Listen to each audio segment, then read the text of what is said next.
Journal of a Moving Picture, Blood and Feathers. A chicken suddenly appeared in the basement near all those strange devices.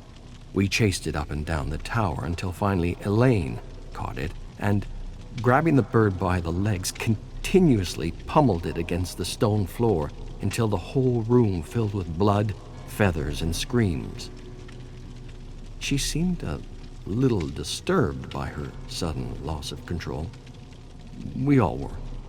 With the torn chicken legs still in her hands, she kept on mumbling repeatedly that she's usually quite patient and in control, and for the life of her, she did not understand the emotions that had suddenly and temporarily hijacked her. We consoled poor Elaine as we gathered the chunks of poultry and prepared a delicious meal. A good scene to include in the picture for levity. Journal of a Moving Picture, Never Forgotten. Elaine Fairfield told me how she met Ama Kumura in the parks. They met in a group dedicated to finding missing loved ones, led by a brother who had lost his sister while investigating strange yet similar disappearances.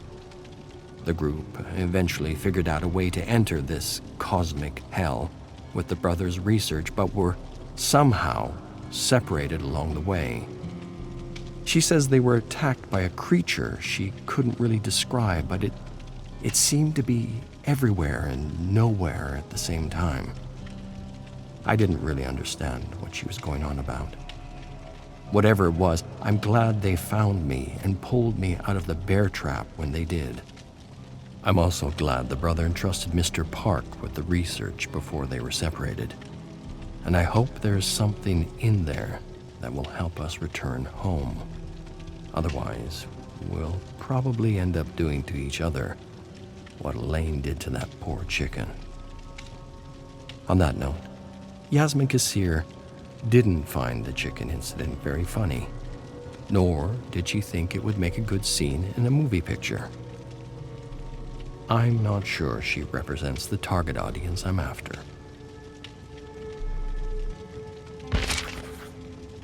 Dear Jake, I sit before my journal and don't know what to write. I would like to continue searching the fog for you, but Bridget feels we need to rest, and that there is much we can learn from the previous occupant of this tower. I suppose the only thing I can do now is float with the tide and hope we find something here that brings us closer to the ones we've lost. A few of us gathered around a small fire in the study and told stories about loved ones we've all heard 100 times but acted like it's the first time. I suppose that's because we know it helps to talk, laugh, and remember the good times. Amma told us about her little girl building motorcycle engines, upgrading scooters and racing them in her small village. This version was a little more embellished than the last. No one can be that good on a scooter, even if it had been modified or upgraded with plane parts. Nevertheless, they were amusing stories, and she told them well, up until the moment she stopped abruptly, staring blankly at the fire, lost in a memory. No one said anything for a long while. I stared at the leaping flames and thought of the time you first learned to ride a bicycle. You were 4 years old, and the first thing I taught you was how to fall. I told you to push yourself with your feet and fall safely to the left or right side. We practiced falling safely until the fear of falling was gone. Then I showed you how to pedal fast and use the speed to keep your balance. You succeeded on your first try because you were no longer scared of falling. You were so happy, you jumped off your bike, hugged me, and told me I was the best dad in the world. If I were to die today and live in that moment forever, I would be a blessed man. I miss you with all my heart, and hate what happened between us. I only hope for another chance to make things right.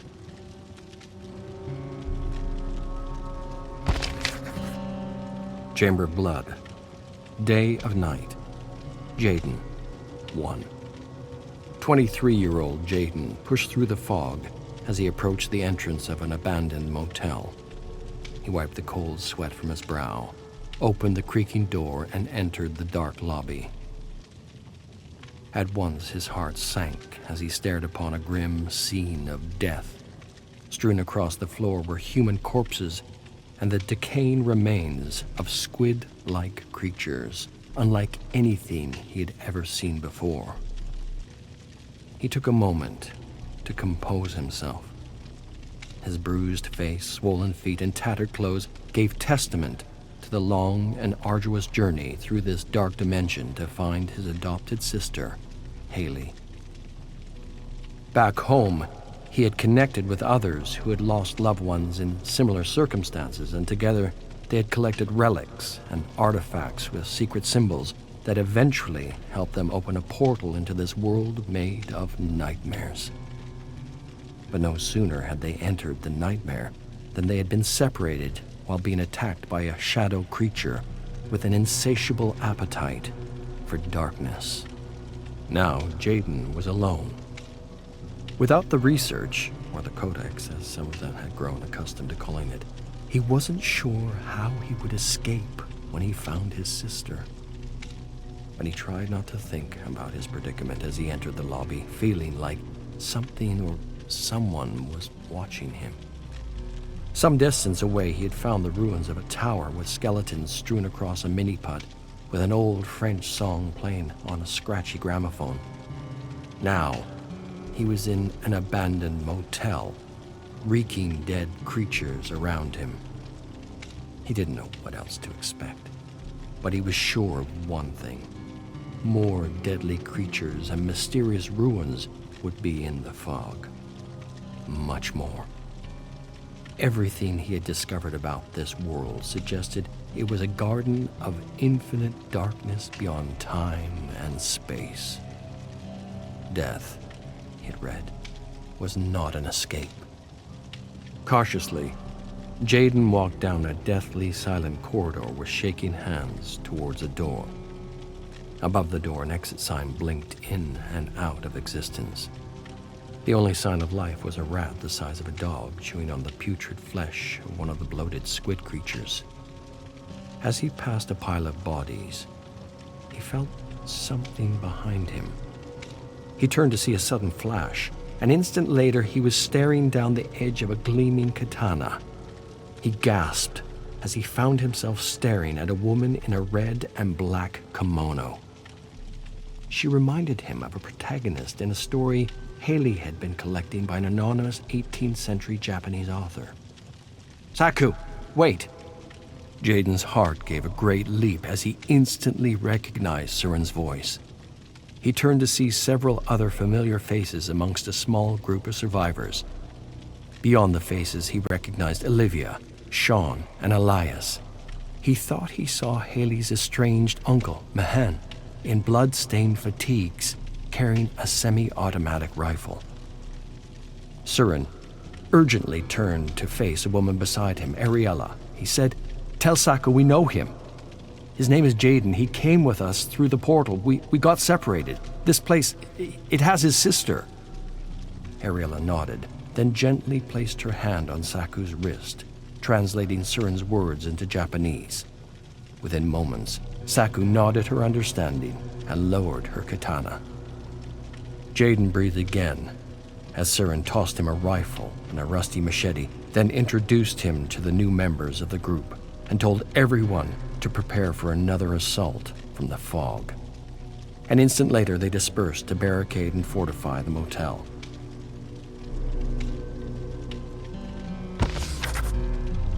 Journal of a Moving Picture. Entry 89. Started writing early in the morning. 2 pages completed.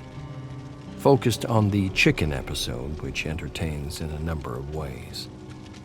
Discussion with Yasmin is planned for tonight and will likely miss Elaine's reading of a story chosen from the Chamber of Blood. Something wicked this Halloween. Elaine claims the story is set in a world not unlike this one. chamber of blood, lost and forgotten.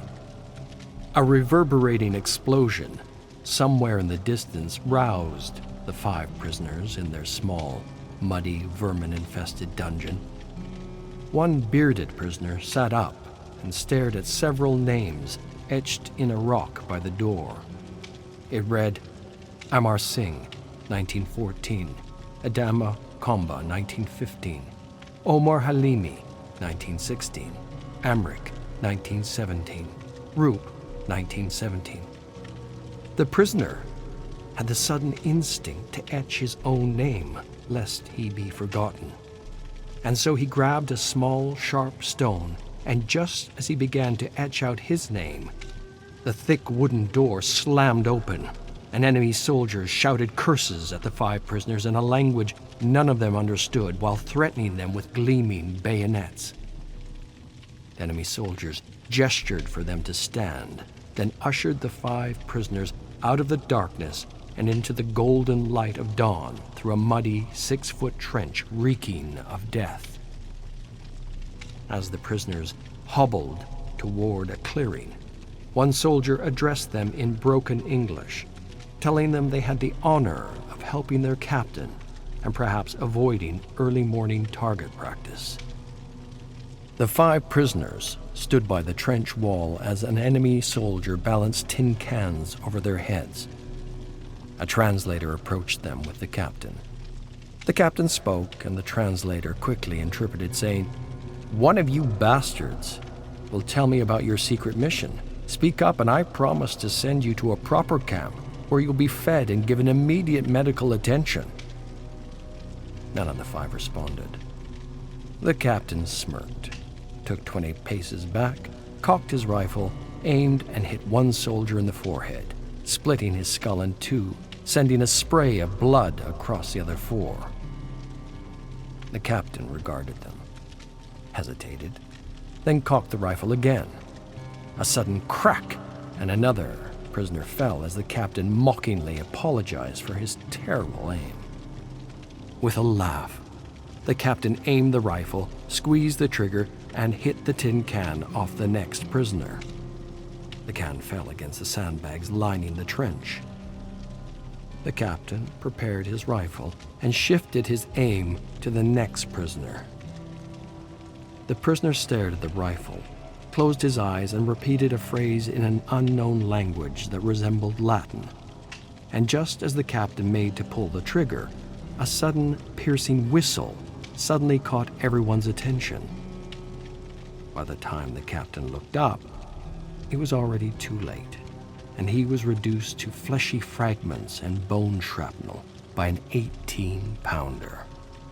The bearded prisoner crawled on the ground toward a trembling hand sticking out of a pile of debris.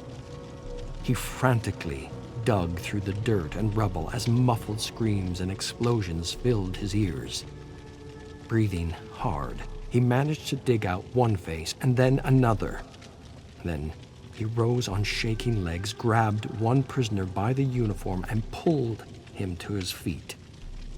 Together they yanked the other prisoner from the mountain of rubble and took a moment to gather themselves. Limping and coughing, they grabbed rifles from the ground, rushed towards a ladder, and climbed over the trench and into the barren wasteland. Leaping over decomposing horses, the fleeing prisoners fell into a massive crater as bullets thumped in the mud all around them. As they desperately scrambled out, jumping over bodies and rats and pushing through clouds of flies, they suddenly and unexpectedly entered a maze of barbed wire attached to the scorched remains of trees. Pushing their way out of the maze, they once again entered a clearing and sprinted away without looking back until they heard the rumble of an engine in the sky. They turned to see the plane. One prisoner froze, grabbed his rifle, and aimed as the plane approached them. Holding his breath, he pulled the trigger. Large crows took flight from corpses. The bullets screamed through the air and missed. He cocked the rifle again, calmed his nerves, and waiting for the right moment, squeezed the trigger. This time, the bullet howled through the sky and hammered straight through the pilot's hardened face. A moment later, the plane rose, then span wildly out of control. The prisoners watched in disbelief as the plane crashed into their pursuers, crushing and cutting and burning them up in a swirling ball of fire.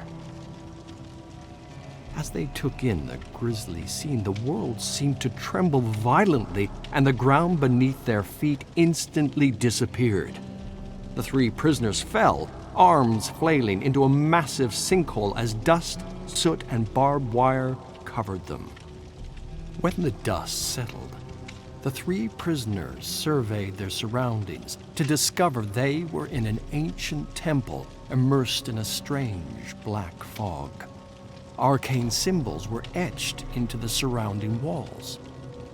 Their secret mission was a success. They had discovered the lost temple. Now, all they had to do was report their discovery to the newly formed Intelligence Division. And so the prisoners desperately climbed out and found themselves in familiar, yet unfamiliar territory. The bleak, body-ridden landscape seemed like no man's land, but there was something strange about the scene. All around were maze-like walls of barbed wire and scorched trees where bodies dangled from hooks that glistened red under a hunter's moon. Each prisoner stared at the bodies and the hooks, confused, each wondering if they had been there before. The sudden high-pitched buzz of a chainsaw startled the prisoners, and they instinctively took cover beside a burning tank. As a cloud of heaving black fog approached them, they knew something was different with the hell they had grown accustomed to for the last 3 years. They sensed that they had somehow discovered something lost and forgotten to time in the hidden temple, or that this lost and forgotten thing had somehow discovered them, and that this thing, this ancient thing, whatever it was, had pushed them out of the frying pan and into the cosmic fire.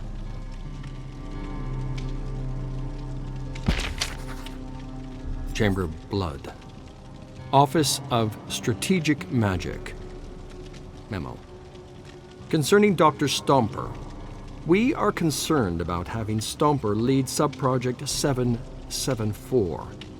He openly mocks the premise of herd manifestation, and his suggestions for the community have an air of skepticism, if not sarcasm. He continues to question the department and doesn't believe the government has the resources to conduct such an experiment. He requests to know where the funding is coming from and asks too many questions. I don't believe he's the right candidate to lead the herd initiative.